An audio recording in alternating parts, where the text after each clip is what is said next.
Hey guys, welcome back to my channel. Welcome to Makeup Monday. For today's video, I wanted to recreate the look from my last video. If you guys have not seen it, if you missed it, I will have a link somewhere here or here. You can just click on it and watch it. I got so much feedback and you guys loved this look, and honestly, I did too. So I decided for Makeup Monday, you know what? I'm going to recreate this really dramatic, sultry red eye look. Don't know what to call it, but this is the look today. I use the Morphe 35O2 Second Nature palette, I believe is what it's called, and I just absolutely love that palette. I forget how good it is. So with that said, if you guys are interested in knowing how to recreate this look, also really quickly I just wanted to mention it is just an eyes tutorial.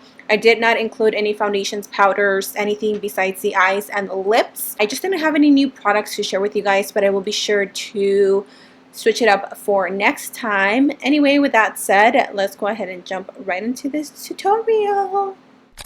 Starting off with my Tarte Shape Tape in the shade medium, I'm applying that all over the lid. This is going to act as a base because I am not setting it. It's going to be a little bit sticky and the shadows will just adhere a lot better. I'm taking the Morphe 35O2. I'm taking the third shade on the top. This is going to work as a transitional shade. You always want to start with a lighter shade and then work your way down to darker shades. This is the color that I like to wear on my lids just because it looks really pretty once you add those darker colors. You can see the nice contrast from like that light orange to like the really dark browns. I love this palette. Let me know if you guys have it because yeah, it's a must need. Going back into the palette, I'm picking up this deeper orange. It reminds me of a pumpkin, literally the colors of a pumpkin. I'm applying that to the outer V. I'm mostly concentrating this color right on the outer corner because we are going for a halo eye. For halo eyes, you want to make sure that you concentrate most of the colors. Again, inner and outer corner. This is what's going to make that halo effect, that sandwich effect, whatever you guys call it. I haven't done a halo eye in a hot minute, and I was like, I need to step up my game. Okay. We are moving on to the deeper shades. I'm taking a mix of these two. They're both a brown tone color.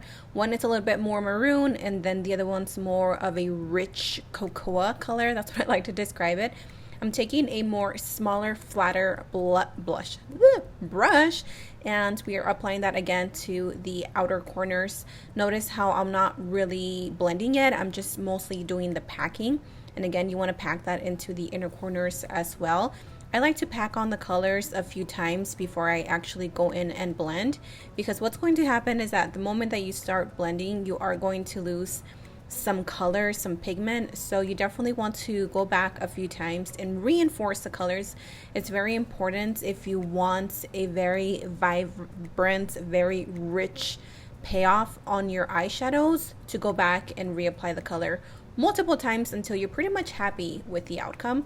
Then after that, we're just going to blend because obviously we ain't here for no harsh lines, honey. So take your time with blending. Trust me, it will pay off. We are going back into the palette. We're taking the two shades at the very bottom. Again, I'm just mixing them. I really love mixing colors, apparently. I'm taking a pencil brush and I'm applying that to the outer corners. Notice how I'm packing on the color because these colors are so pigmented. They're so rich. I like to dab, and then go back and blend. If you guys also notice, I do use a ton of brushes, which is totally unnecessary. I always hate myself because then I sit there for 2 hours cleaning my brushes. You guys don't have to do that. If you only have 1, 2, 3, 4 brushes to work with, totally fine. Notice how I'm doing a little flick motion, flick of the wrist. I'm doing that because I really want that cat eye effect, and the dark brown shadow is going to do that. And then I'm going to go back with a Morphe brush and blend those edges.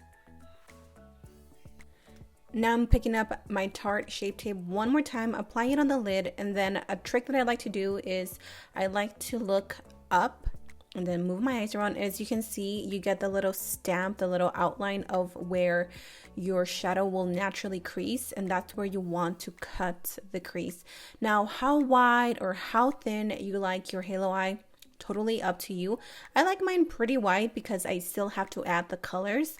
So that's just, I guess, a little tip. And then also make sure that you try and stretch your eyelids or your eyes, because your eyes will naturally crease again and you don't want that. I'm going to pick up this holographic 3D eye topper from JCAD. I don't remember the name, but I will have it listed down below. And I'm just patting that on to the eye. These pretty much stay on their own. You don't really need glue, but you can use it. Just as a warning, use a little bit because these can crack if you apply too much. All I'm doing now is going back with those colors that we applied on the crease, and I'm reinforcing them to the inner and outer corner. This is going to create that nice effect from like the center lid to the inner and outer corners. If you pay attention to the other eye, it looks very harsh, so you definitely want to take these extra steps and make sure that everything is nice and blended. Now what I'm doing is I am going back with a concealer brush, and I actually don't have any additional concealer. I'm just cleaning up the edges, and then I'm taking a fluffy brush and applying a vanilla shade onto the brow bone, as well as cleaning up those edges. Again, I wanted to go for that nice stretched out cat eye effect. For my liner, y'all know that I usually don't wear black eyeliner, but listen honey, I was in a mood, okay?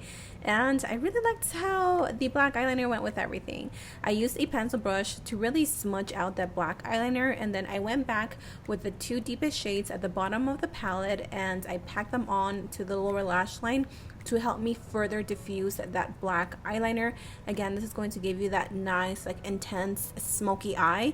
I like my lower lash line to be pretty thick, but that's totally up to you. I'm taking the most prettiest shimmery shade and applying that to the inner corners of the eyes. This is just going to bring everything together and pop our eyes open. For lashes, obviously I'm using my own collection with Lash Kitty. I don't remember the name of them. I totally had a brain fart, but I will have it listed down below. And for my lips, again, as always, is it a surprise? No, it isn't. I'm using the Italia lip liner in brown, and I'm just lining my lips. Now for my lipstick, I'm going to go in with a lipstick that I actually usually never wear.